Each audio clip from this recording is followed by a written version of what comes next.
Let's see if I'm in frame first.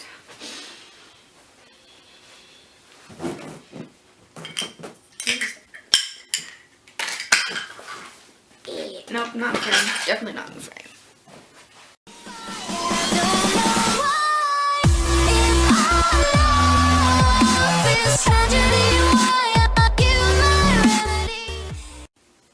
Hey guys, what's up? So, I have wanted to film this video for a while. I didn't have the guts to talk to you guys about this thing. I've made 2 other videos about it that were completely separate. And I don't think anyone actually noticed that I made them because I was going through that, but I'm going to start from the beginning. I was born in Mississippi. I lived there for 10 years. Then we went from Mississippi to Colorado because my dad rejoined the military. My dad went to school and my mom moved my brother, my sister, and I up to Colorado with her parents. My dad finished school and he came up to Colorado. I don't know how long we were there for. I'm bad with time. Like even now, I'm like, oh, it's like 3 in the afternoon. No, it's 5 now. No, now it's 6. But we were there for a while and then my dad got orders to Kansas. We went to Kansas and we lived there for almost 5 years. And Kansas felt like home for me. My mom wanted us to grow up in the church and to know God and to know all of these really good things. Like, He's going to always be there for you and He loves you. And I was just sort of like, yeah, no, that's not a thing that's happening.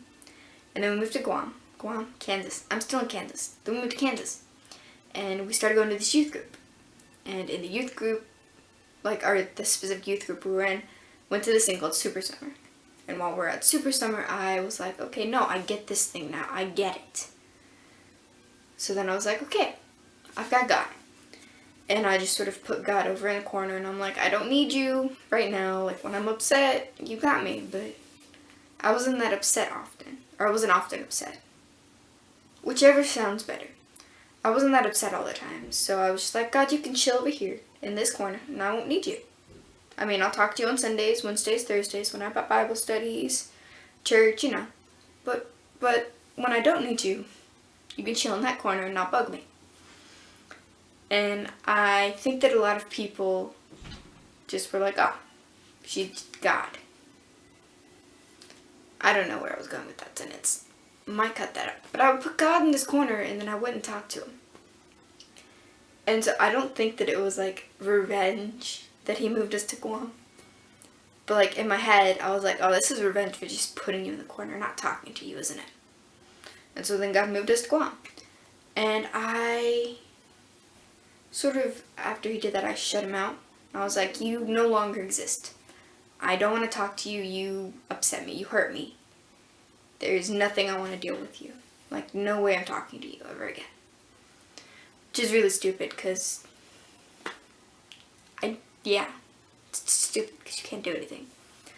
So we moved to Guam, and I became really depressed. Because Kansas had become like home to me. I was super comfortable there. And I've learned anything the last few years, is that when you get really comfortable, God's like, yeah, nope, and He makes you uncomfortable. So He moved us from Kansas to Guam, and I was depressed. I felt like I was alone because I had no friends.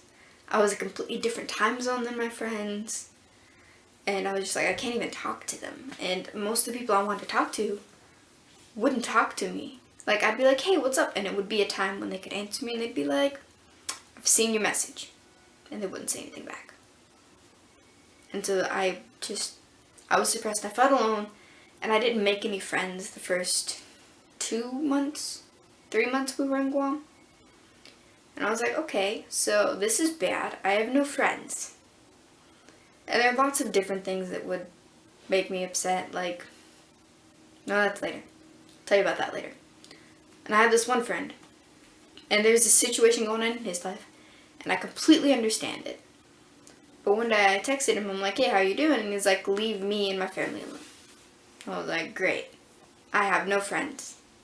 I'm like, okay, sorry, dude. I won't talk to you again. And then I was super upset and I felt alone. And I mention that because that is the point when I was like, okay, I'm done. I sat in my closet and I cried my eyes out, and then I started cutting.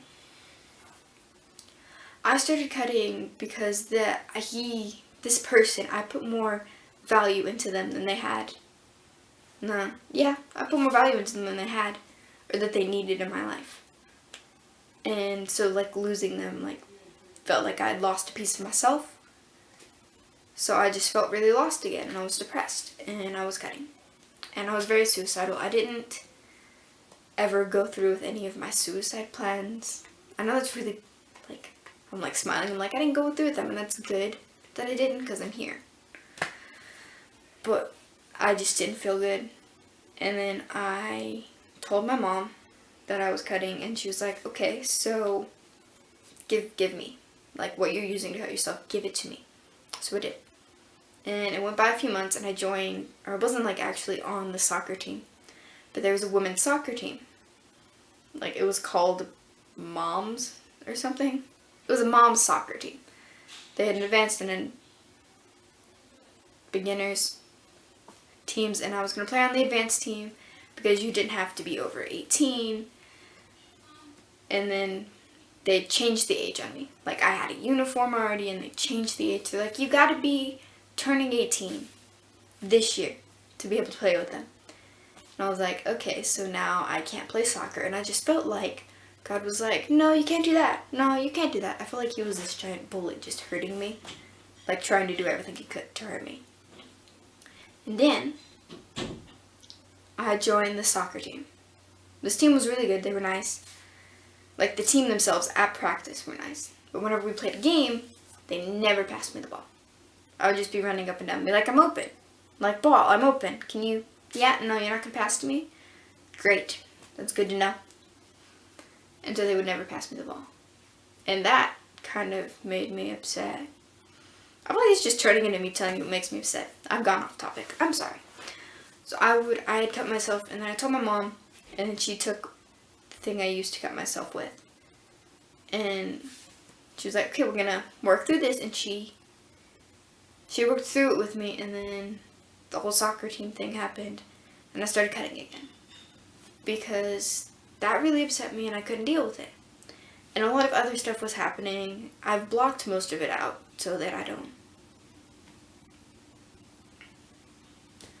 remember it, and it doesn't hurt me.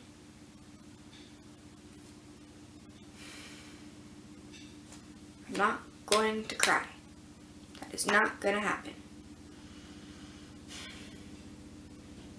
Okay, so I've mentioned sitting in my closet. And I would, like, even after I told my mom I was done cutting and I'd stopped for a few months, I would sit in my closet and I would still cry. And then the soccer thing happened, and I started cutting again. And then I told my best friend that I was cutting again. And she's like, you need to tell your mom. Tell her, this is not healthy for you. And I am so thankful that she did that. Because she told my mom, and then we told my dad, and then they made me do this workbook thing that lets you, like, acknowledge your emotions, and it actually helped a little. And then I fell in love with Guam and all the people there, and it was perfect. And then I was told that we were moving again. And I was like, great, we're moving again. And while at first I was like, oh no, it's gonna be good, it's just another adventure, and it's gonna be great. I've got this. Well, okay, it started with the moving, and I wasn't upset. I was like, okay, but then I was like, it's great, it's gonna be an adventure. And then I'm like, I'm graduating. I am graduating high school, and I don't know what I want to do with my life. I was like, okay, what am I gonna do with my life? So my parents were like, you have to do some sort of college, or else you can't live with us anymore. But they didn't do it like that. It wasn't that mean. They were like, the army won't let me live with them anymore. I mean, they would gladly let me live with them, but I mean, I'd have to get a job. That's a whole different topic. But I was like, okay, cool, so I'll pick this. I'll do this. I can do this online while we're here. I don't have to leave you guys. I'm not ready to leave you anyway. So I started working on a degree for business administration. Something I actually have no interest in. I just needed something to do so that my family could keep me. And then we moved here. And now we're in Texas. And it's sort of hitting me again. Like, sort of like, oh, you've got no life. You have nothing to do. I don't know what I'm doing.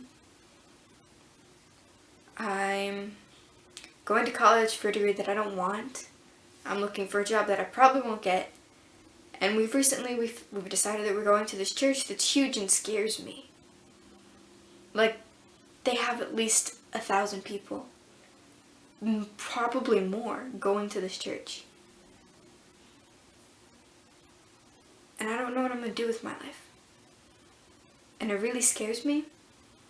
And these last few weeks, because this is a continuous thing.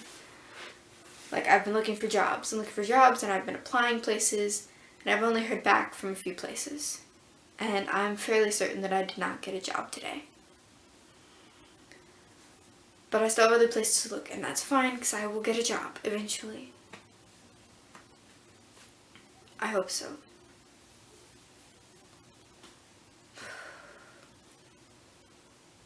But I'm telling you this because I feel very hopeless right now. I'm like, I'm not going to make it through 2017. Well, I know I'm going to make it through 2017. I'm not going to kill myself. Don't worry. Like, I don't know how this year is going to go, and it scares me because I like to know things. And I can already hear people, or not people, but this one specific person in my life who, like, they've been telling me this since I met them, is that God has a plan for you, and that He's not going to tell you what it is, and that you want to know it, but He's not going to tell you, because you don't need to know about it. I mean, He'll open doors and show you small pieces, but He's not going to tell you exactly what it is. So I know that my life's not a dead end, but it just feels really hopeless right now.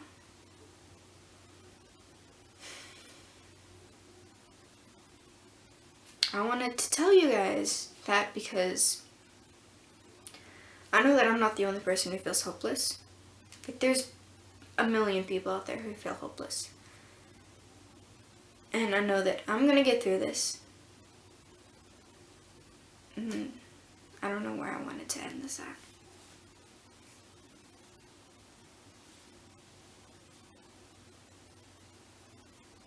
"2017 is not the year I think it's gonna be.